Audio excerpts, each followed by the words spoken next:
Hola, ¿qué tal, Jacobs? Bienvenidos a un video más de El Jacob. Pues resulta que Loret de Mola, por más que intentó, no lo resiste y estalla, que no quiere al consejo, ya que la mayoría es de Morena. Le dan malas noticias al mismísimo Loretito de Mola, que en su mero programa andaba de rabioso, increíble, pero cierto. Así que pues bueno, sin más preámbulo, veamos de qué se trata, cómo estuvo y ahorita comentamos, ¿por qué no? La portada del New York Times salió, en la portada del Wall Street Journal están los medios internacionales diciendo el plan B de López Obrador es un retroceso democrático para México y hay una manifestación este domingo en el Zócalo por ello. Hoy en el estudio de Latinos, el protagonista de muchas de estas batallas, el presidente del INE, Lorenzo Córdoba. Gracias por estar aquí. Carlos, un placer y muchas felicidades por este espacio. ¿Cuántos días faltan? 39 hoy. Qué claro lo tiene Lorenzo Córdoba. Hay quien piensa que dejar un cargo público es una tragedia. Para mí es... No puede esperar. No, hasta los 39 días que faltan, pues seguiré siendo el presidente del INE. Es la cuaresma, tal cual. Prácticamente, literalmente, pero bueno, pues espero en 39 días decir me voy con el sabor de boca del deber cumplido. ¿Incluye Vía Crucis esta cuaresma? No, espero que incluya resurrección. Eso. ¿Y dónde? ¿La resurrección dónde? Pues en la Constitución, ¿no? En el plano institucional. ¿Qué va a hacer Lorenzo Córdoba después? Bueno, me voy a la universidad de nueva cuenta y a recuperar espacios en la opinión pública, en los medios de comunicación. No se va a desaparecer Lorenzo Córdoba. No, y creo que no es pertinente. Hay algunas invitaciones para ir a algunas universidades en el extranjero, pero eso será en su caso después del 2024. Es decir, la pelea por el INE no termina en 39 días. No, yo creo que la pelea por la institucionalidad democrática en los tiempos que corren en México y en el mundo, yo creo que es parte ya de la cotidianidad. Hoy hay una batalla que muy pronto, se moverá a la arena judicial. Y creo que hay que ser muy respetuosos y estar confiados de la institucionalidad que hemos construido en nuestro país. Hablo de la Suprema Corte de Justicia, pero la defensa de la democracia se hace todos los días, en todas las trincheras, y corre a cargo de la propia ciudadanía. Entonces yo creo que eso es parte de lo que hoy debe ser, digámoslo así, el nuevo motor de la construcción de una ciudadanía en clave democrática. Opinión de la manifestación de este domingo en el Zócalo, en lo que se considera, o por lo menos el presidente sí lo piensa, su bastión. Bueno, yo creo que estamos en un contexto, Carlos, muy interesante en México y en el mundo, en el cual la propia ciudadanía está saliendo a las calles, pero no como ha ocurrido a lo largo de la historia, a protestar por algún tipo de política pública, a defender algún derecho, alguna causa como apoyar a algún político. Apoyar, por supuesto, a algún político, sino a defender las instituciones y a defender la democracia. Y ojalá sea esto una expresión virtuosa de los tiempos que corren, tiempos en los que soplan vientos autoritarios en todo el mundo, y como debe corresponder, así como lo hemos dicho muchas veces, la democracia es una construcción de la ciudadanía, la defensa también le corresponde a la ciudadanía. Y en ese sentido, esta expresión, o la que sea, me parece que es algo que habla de una sociedad vigorosa.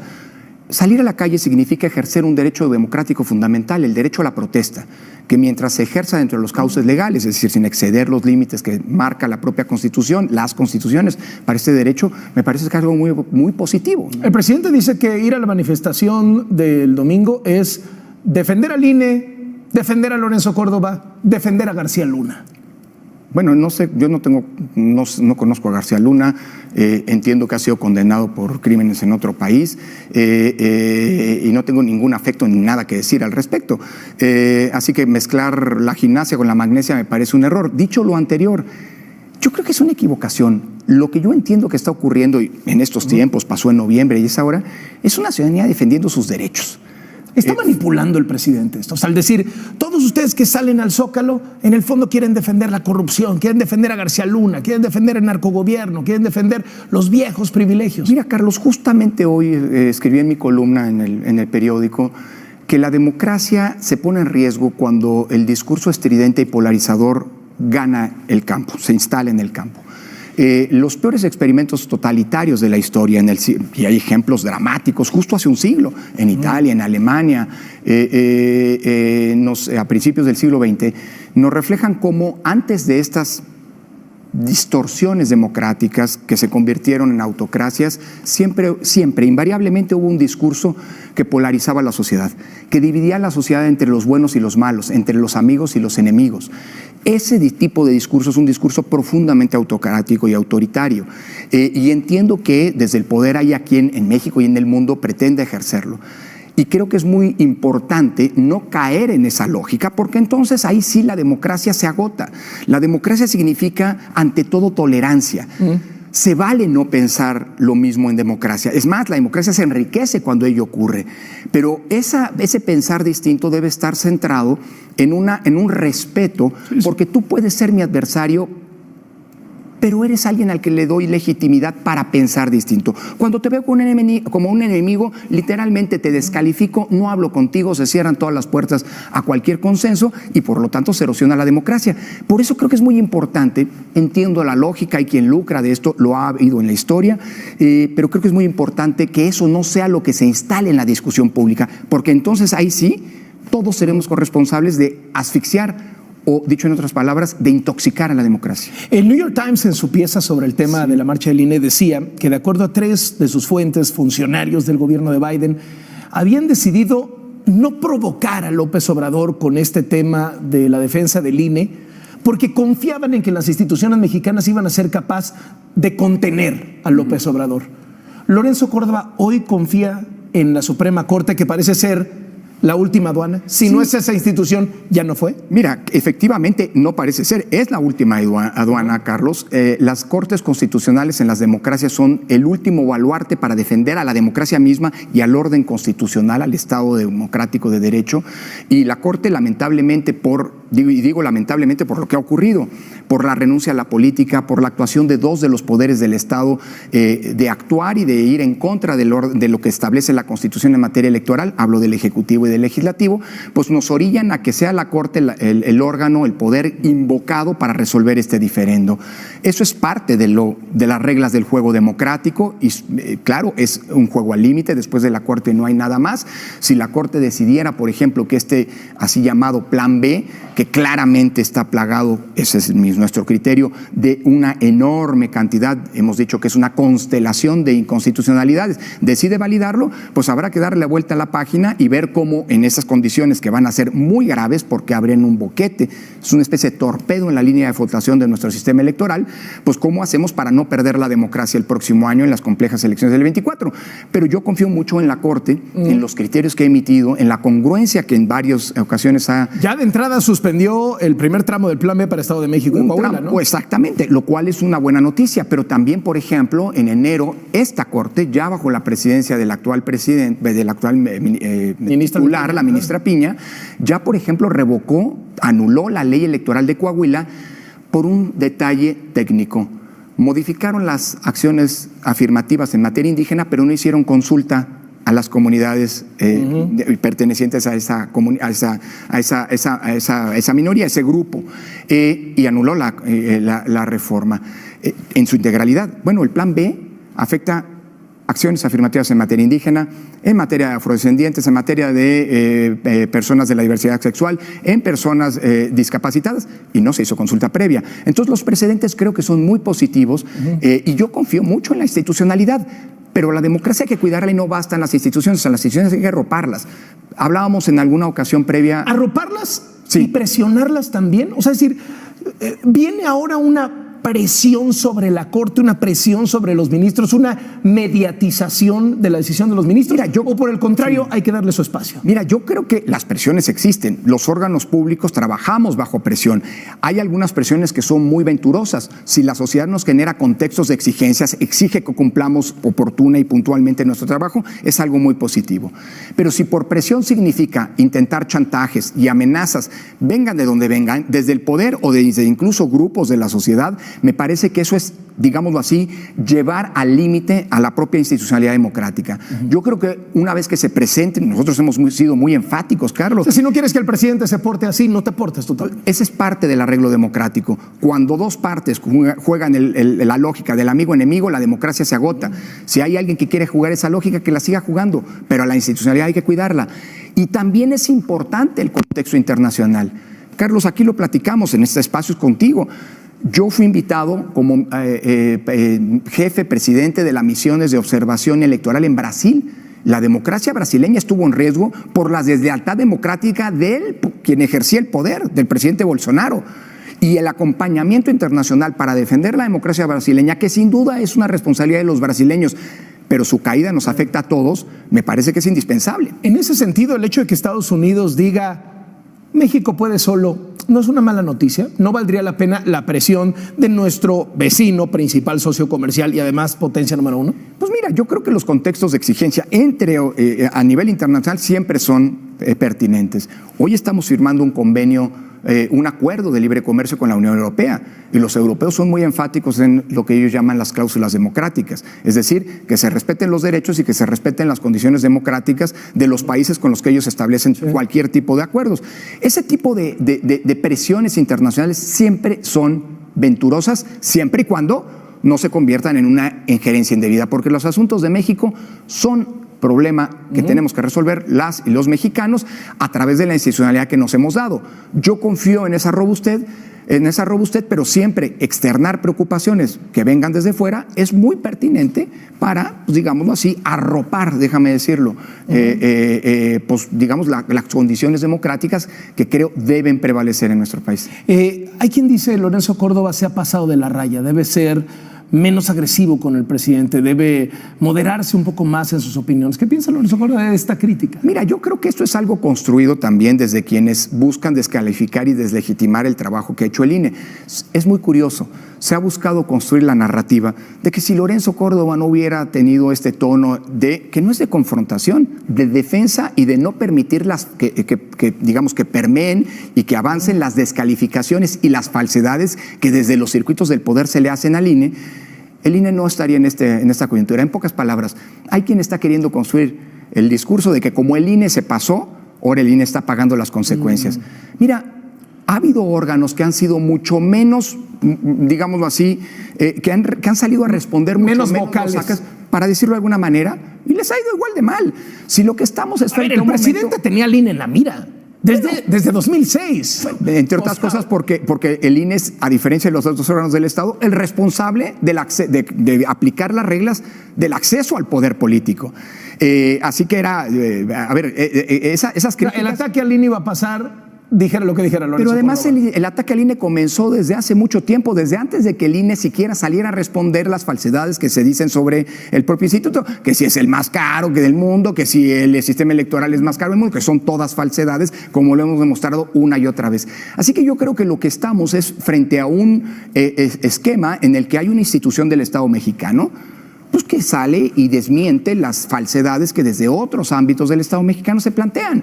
Dicho lo cual, pues llegamos al último punto, a la última estación en donde el arbitraje final frente a un diferendo que se tradujo en una ley plagada de inconstitucionalidades y que pone en riesgo a nuestro sistema democrático, porque dinamitan la capacidad operativa del INE de cara a futuros procesos electorales, pues es la Corte. ¿Cuál fue la palabra? ¿Destazar? Mira, dicen que fue destazar. Ahora, no me voy a meter en esa polémica. Nos dicen los de Morena, ¿no? Por eso, los propios de Morena. Pero yo te digo una cosa.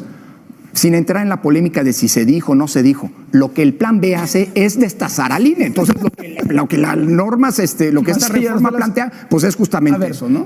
Oye, queda conformado. ¿Te parece poco que de 2.571 miembros que tiene hoy el Servicio Profesional Electoral del INE, que son los profesionales que llegaron a sus cargos a través de concursos públicos, que son evaluados y capacitados permanentemente y que son los responsables de que haya elecciones en el país, el 85% de esas plazas las desaparece el plan B? Pues eso no es destazar, no sé qué sea. Por cierto, un dato que vale la pena recordar. El domingo pasado hubo elecciones en Tamaulipas, poco atractivas políticamente porque se eligió a un senador para completar lo que queda de esta legislatura, 1 año y medio.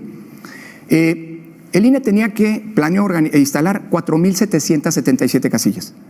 El día de la elección, el domingo pasado, se instalaron 4,777 casillas. Y es Tamaulipas, ¿eh? Y es Tamaulipas. Y en la noche, 5 horas y media después de haber cerrado las urnas, a las oficinas del INE llegaron 4,777 paquetes electorales. Es decir, y arrasó Morena. No, porque la gente así lo decidió. No, por eso. Por cierto, todas las elecciones que ha ganado Morena en los últimos 9 años, todas las ha organizado el INE. Y no es porque haya sido una concesión, es porque la gente así votó y el INE garantizó que la gente pudiera votar en libertad. Están definiéndose en el Congreso los 4 nuevos consejeros que van a entrar en lugar de ustedes que se van, de los 4 que se van. El comité encargado de definir las quintetas, los 5 candidatos para cada una de las posiciones, está integrado mayoritariamente por morenistas. ¿Ya se llevó Morena a la bolsa este proceso? ¿Ya se perdió el INE? Mira, no quiero pecar de iluso, de un optimismo sin fundamentos. Yo creo que estamos frente a una cosa inédita. Es la primera vez que los miembros del comité de selección para elegir a consejeros electorales en los últimos 9 años, ha habido 3, es la primera vez que los miembros de ese comité no nacen del consenso de las fuerzas políticas. Incluso hace 3 años, cuando el presidente de la Junta de Coordinación Política era Mario Delgado, hoy presidente de Morena, se privilegió el consenso desde el día 1, desde la convocatoria, por supuesto, a partir de los integrantes y hasta el nombramiento de los consejeros. Ahorita los impusieron. Ojalá, sí, y ojalá ese comité que tiene que estar bajo el escrutinio público, el comité no puede operar en lo oscurito. Tiene que definir cuáles son las reglas y esas reglas pueden ser impugnadas. ¿Está operando en lo oscurito ahorita? Entiendo que hasta en este momento están definiendo, están definiendo cuáles van a ser las reglas con las que van a hacer marcaje personal al comité. Yo creo que la ciudadanía tiene que hacerlo, eso es bueno, no es una manera de presionar indebidamente al comité, es simple y sencillamente que hagan su trabajo y que lo hagan sin ningún sesgo político. De los 7 integrantes, 5 son morenistas de hueso colorado. Mira, alguno de ellos, incluso debo decir, un académico muy destacado, formó parte de los comités de asesores que el INE contrató para elaborar ya en 2 ocasiones el informe País. Y se trata de un académico muy serio que seguramente tiene, y eso es válido en este país, sus filias y fobias políticas. Yo quiero pensar que alguien que se ha conducido con profesionalismo cuando ha trabajado en su momento para el INE, hoy que tiene esta responsabilidad, pues se va a conducir con, pues, digámoslo así, la altitud de miras que le exige la Constitución. ¿No es ser muy naif esto? Mira, Carlos, la otra cosa es votar la mesa y creo que eso hay que dejárselo como prerrogativa exclusiva solamente a algunos. Cuando todos hacemos eso, pues entonces ya se acabó el juego. Eso sí, creo que todo lo que deben hacer, como ocurre con cualquier órgano público, debe ser profundamente escrutado. Y cuando alguien tenga algún aspirante, algún ciudadano, algún partido, cuando alguien tenga una sospecha de que ese comité está apartándose del principio de imparcialidad, que no solamente obliga a las autoridades electorales, sino también en este caso al comité, porque es un principio de toda la función electoral, pues tiene la posibilidad de impugnarlo ante el Tribunal Electoral y el Tribunal Electoral corregirá en su caso algún tipo de desviación o de irregularidad. ¿Va a estar en el Zócalo Lorenzo Córdoba el domingo? No, como la vez pasada, no, porque no queremos ninguno de los consejeros electorales, esto que estamos en el INE, esto lo hemos platicado, no queremos dar pretextos para que un ejercicio que entendemos es un ejercicio genuino de la ciudadanía en ejercicio de sus derechos, pueda ser manipulado o interpretado políticamente como si nosotros estuviéramos detrás de ello. Carlos, en el 13 de noviembre hubo el representante de algún partido político, me reservo el nombre del partido, podrás imaginártelo, me denunció porque grabé un video celebrando que los ciudadanos ejercieran sus derechos. Aquellos y los que marcharon unas semanas después, denunciándome porque estaba desviando recursos públicos. Así es el ambiente y creo que hay que cuidar mucho eso. Creo que no tenemos que dar pretextos desde el INE para que haya una descalificación de lo que es un ejercicio normal y debería decir venturosamente, que ocurre venturosamente y que debe ser bienvenido en toda democracia. ¿Sí o no? ¿La democracia está en riesgo? Si el plan B prospera, corremos el riesgo de que las elecciones en el futuro no sean elecciones ciertas, confiables, y que lo que no había sido un problema durante 30 años, la organización de las elecciones, hoy sea el problema fundamental que enfrentemos en el ámbito político. Si el plan B pasa, ¿la elección del 24 se puede anular? ¿La elección presidencial 2024? El plan B abre muchísimos problemas que son todos ellos causales de nulidad. Las casillas pueden no instalarse todas como está previsto. ¿Por qué? Porque se le corta al INE la capacidad operativa que hoy permite ello. Puede ocurrir que las casillas se instalen en lugares no previstos, puede ocurrir que las casillas se instalen con ciudadanos que no son los que deben estar ahí. Es decir, todas estas son causales de nulidad. Así que el plan B, por primera vez, abre la puerta de que pueda haber nulidades de casillas, de elecciones, y eso es simple y sencillamente crear un problema donde no lo había. ¿López Obrador es un demócrata? En tanto se mantenga dentro de los límites constitucionales en el ejercicio, sí. ¿Se ha mantenido? En ocasiones no. Y eso no lo digo yo, lo ha dicho el Tribunal Electoral. Un dato. En las elecciones del año pasado, en las 6 elecciones del año pasado, no lo dice Lorenzo Córdoba, no lo dice el INE, lo dijo el Tribunal Electoral en sus sentencias, en el 80% de las conferencias mañaneras se violó la Constitución. Y eso no le conviene a nadie, menos, en primer lugar, menos que a todos, al propio presidente de todas y todos los mexicanos. ¿López Obrador es un peligro para la democracia? No, no creo, no. La democracia es suficientemente fuerte y cualquier amenaza que se cierna sobre la misma, confío en que las y los ciudadanos, los verdaderos creadores de la democracia, sabrán defenderla. Muchas gracias por estar en Latinos, Lorenzo Carlos, Córdoba. un verdadero placer. Gracias. Gracias, el presidente del INE, Lorenzo Córdoba. Bueno, pues ahí está el mismísimo Loretito, que su cara lo dice todo, prácticamente no lo podía creer, ya que pues el plan B al parecer va porque va, y no vean nada más la cara de Loretito completamente furioso, que no le gustó nada lo que le estaba diciendo Lorenzo Córdoba. La realidad es que lo que va a pasar, y por eso es que los dos andan rabiosos y furiosos por el plan B, porque les va a quitar muchísimo dinero y mucho menos. Están en crisis porque si pasa el plan B, si van a hacer todo lo posible por tumbarlo, tienen a Piña de su lado, van a hacer lo imposible para quitar el plan B. Y luego después le cae como balde de agua fría, helada, lo de Genaro García Luna. Entonces el 23 de por sí van a ir ya mermados, y ahora para el 24 pues van a ir todavía peor. Entonces imagínense ustedes qué opinan al respecto con eso. Se la tienen de perder de todas a todas, tanto como Lorenzo como el mismísimo Ciro, como Loretito. Prácticamente se le van a acabar los millones, y es que pues la gente quiere el plan B, quiere la reforma, por más mentiras que echen, que están en peligro, que están en este y que están en el otro, pues prácticamente vean, ahí están los resultados al momento, con un contundente 100%, con 13 votos a favor, que quieren prácticamente el plan B. No quieren por nada del mundo que siga lo de Lorencillo Córdoba.